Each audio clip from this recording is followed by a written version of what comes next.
Protesters tied rope around the statue before toppling it on the grounds of the Manitoba Legislative building on Thursday. The protest took place on Canada Day, where footage showed groups who gathered to remove the statue of Her Majesty. In a separate incident, a statue of Queen Victoria was covered in red and orange paint before also being trampled on by protesters. The group then smeared the statue with a slogan which read, "We were children once.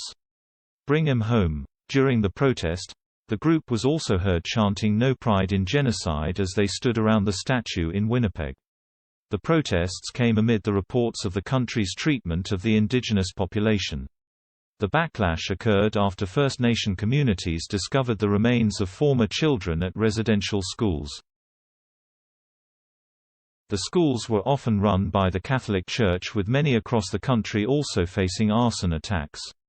A discovery of 761 children's remains were found in a mass grave at a former indigenous boarding school in southern Saskatchewan.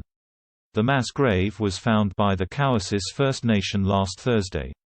The group are attempting to expose the exploitation of their ancestors in Canada.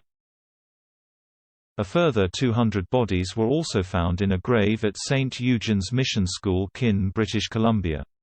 It is estimated up to 6,000 children perished in the residential school system, where many were abused and stripped from their families. The school were established under Victorious reign and were not closed until the 1970s. One survivor, Belinda Vanderbroek, raged at the Queen for the horrible conditions some of the children had to endure.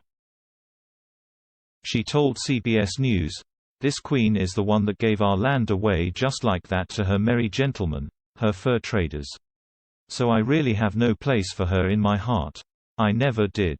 She means nothing to me except that her policies and her colonialism is what is dictating us right to this minute as you and I speak."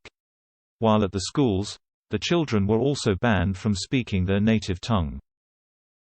Prime Minister Justin Trudeau acknowledged the country's blood-stained history during the federal holiday this week. He said, "The horrific findings of the remains of hundreds of children at the sites of former residential schools in British Columbia and Saskatchewan have rightly pressed us to reflect on our country's historic failures, and the injustices that still exist for Indigenous peoples and many others in Canada. We as Canadians must be honest with ourselves about our past.